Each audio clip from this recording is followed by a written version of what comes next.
At the end of Doctor Who's 12th series, the very foundation of the show was turned inside out, dividing the fanbase more than any other narrative decision in the previous 57 years of Doctor Who. In the series 12 finale, The Timeless Children, the Doctor is revealed to be the Timeless Child, a mysterious being discovered near a portal on an alien planet. We find out that the Doctor was the original source for the Time Lord ability to regenerate, essentially making the Doctor the very foundation and origin of Time Lord society. It's safe to say a lot of fans weren't very happy about this reveal, and neither was I. Ironically, despite being the main character of Doctor Who, the Doctor is the one character in the show that shouldn't have a proper origin story. The Doctor shouldn't be inherently special, because the message of the show has always been that anyone can be special. It's what you choose to do that makes you special. Before the Timeless Children, we knew that the Doctor was born on Gallifrey and became a Time Lord by looking into the Untempered Schism, which gives Time Lords their regenerative powers. He grew up alongside the Master and the Rani at the Academy, but at some point something happened that made the Doctor choose to leave Gallifrey by stealing a TARDIS and running away. In the 2017 Christmas special, we find out that the Doctor left Gallifrey because he saw that there was good and evil in the universe. Yet good prevails despite all logic suggesting that evil should always win. He studies this by travelling to moments in time, struggles of good and evil, and observing in his own way. And over time, these small actions of interference are part of what makes good win. The First Doctor isn't a good person when we first meet him. He has no control of where his TARDIS goes, and essentially only works to get back to Earth to drop off the schoolteachers he has literally kidnapped. However, through his travels and spending time with humans, he mellows and gains more natural compassion, developing his deep moral code. He learns about what it means to be kind and makes the choice to do good and fight evil. Through a long process, he chose to be kind. It wasn't an inherent part of his nature, but a conscious choice. It wasn't really until after his forced exile on Earth as the Third Doctor that he truly became the Doctor we know. After the 3 Doctors, he gains full control of his TARDIS, and he starts to travel the universe fixing problems out of his own sense of moral duty, rather than being forced to by the Time Lords, or because he has no idea where the TARDIS will land next. Even then, the Doctor never claims to be a hero or exceptional. He's simply an eccentric madman in a time machine. But the Doctor is blissfully unaware of their own heroism. If a companion points it out to them, they insist that they aren't a hero. They even question themselves on whether they're good enough. The Doctor certainly has done things to be ashamed of, and they carry the weight of that shame on their shoulders. Just look at the mental anguish of the 9th and 10th Doctors. Doing the right thing isn't to be recognised or to be worshipped. The 12th Doctor sums this up perfectly. I do what I do because it's right!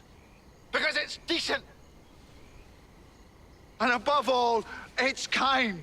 This idea that the Doctor doesn't consider themselves the main character of their own story has always been there. Any Time Lord could have gone and stolen a TARDIS and become the Doctor. They aren't some magical chosen one whose actions are a predetermined fate. It's what sets the character apart from other science fiction heroes. The Doctor has never been exceptional. That's literally the whole point of the character. Even on Gallifrey, he was a below average Time Lord. The only thing that makes them exceptional is their actions. But now the First Doctor's story arc is pretty much meaningless. He didn't learn anything, he was always the Doctor, he just forgot for a bit. He was always destined to become some super special saviour of the universe because he was innately special, not because of character growth.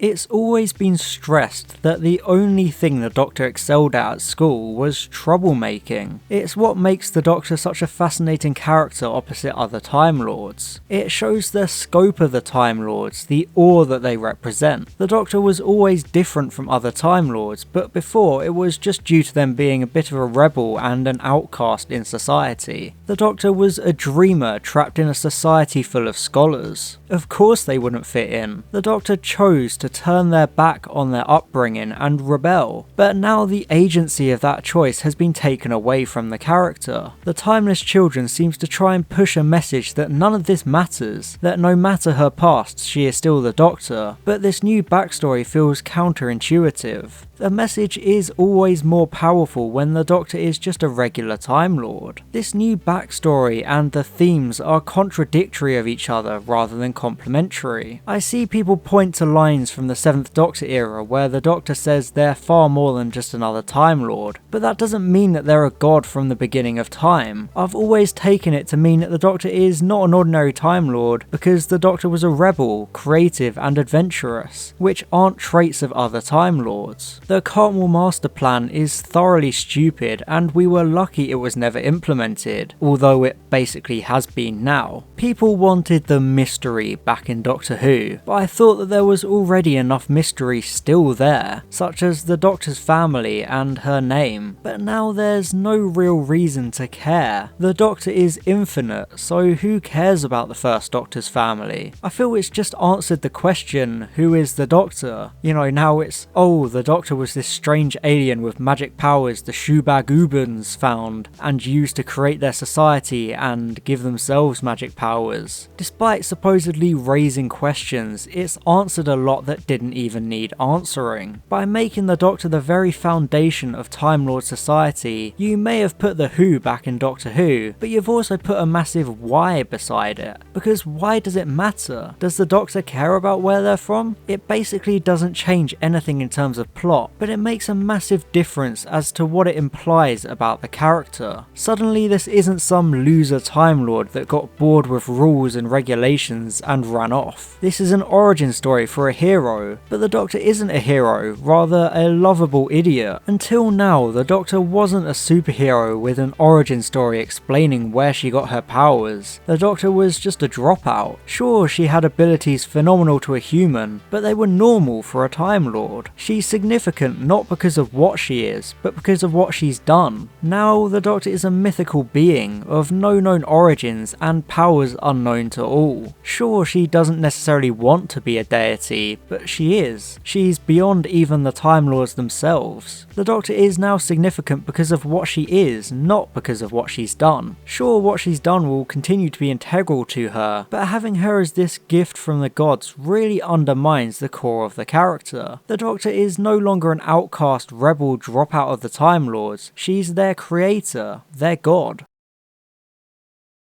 Another big problem with the Timeless Child reveal is that it establishes that the Doctor has unlimited regenerations, as the established 12 regeneration limit for Time Lords was artificially added at the beginning of their civilization, meaning this probably doesn't apply for the Doctor. It provides the Doctor with far too much power, because their sacrifices from now on are meaningless. It means the Doctor can just sacrifice themselves at any time there is danger and save the day, because they will just regenerate time after time, as there is no cause for them to think about the cost of short-sighted self-sacrifice. The 10th Doctor equated regeneration to death, leading to his reluctance to regenerate, but in the end, rather than giving his life saving the entire world or the entire universe, he sacrificed himself to save just one man, one friend. It was an interesting and unique story to tell, but it can't ever be explored again, as the Doctor can regenerate infinitely, so any self-sacrifice is meaningless. It removes the weight of these kinds of sacrifices because any refusal to do so would be selfish and vain, so they would have to do it. It's been established before in the show that regeneration energy can be used to heal people. It's suggested that using this energy for healing can result in damage to the Doctor down the line, meaning it had to be used sparingly. But now that they have infinite regeneration energy, there's nothing to say that they can't just heal everyone all the time. It drastically lowers stakes because the Doctor is now effectively invincible. Yes, the character was essentially invincible ever since the concept of regeneration was introduced, but the 12 regeneration limit added drama because the Doctor could only regenerate a limited number of times, meaning they couldn't sacrifice themselves constantly. The time of the Doctor circumvented the limit by granting the Doctor more regenerations, but we were never told how many. They could have been given 12, 12,000 or 5. It keeps the stakes high because we don't know how many regenerations they have left, but it also allows you to avoid ever having to deal with the limit again. However, now that the Doctor is all but confirmed to have infinite regenerations, there are just no stakes from this point on. It also means we can now bring in any number of brand new Doctors we've never seen before, which kind of takes the special nature away. Meeting a brand new incarnation of the Doctor used to be an event. It was something special to see a new one, usually reserved for regeneration stories. If you introduce the idea that there could be an infinite number of them running around the universe, it loses its exclusivity a bit and devalues the character by having too many incarnations we're not familiar with, in the same way we are with so-called main Doctors. Of course, it's entirely possible that the Doctor isn't actually the timeless child, and it's all just a lie from the Master, who has a history of being an unreliable and antagonistic narrator. For all we know, the Master is the actual timeless child, which justifies why he destroyed Gallifrey after finding out about the timeless child. It would make much more sense as the origin of the Master, although I'd still hate that to be the case. It's just an unnecessary story to tell, because we don't need origin stories for either character to care about them, their relationships and their journeys.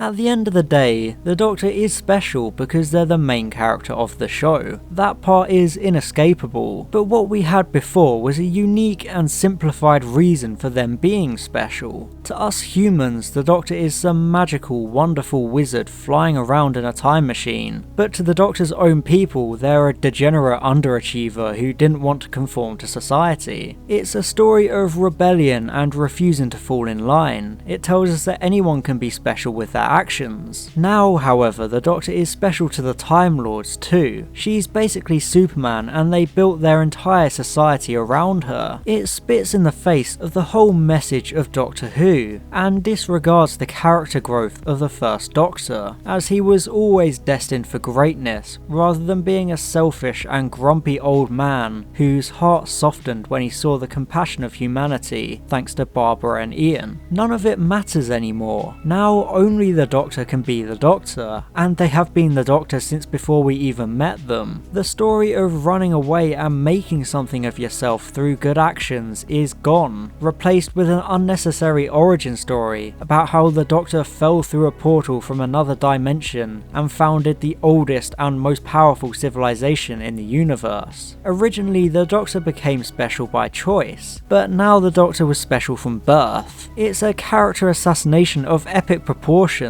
and that's the biggest crime the show has ever committed, in my honest opinion. But what do you think? Should the Doctor's origin have been left alone? Let me know in the comments, and thanks for watching.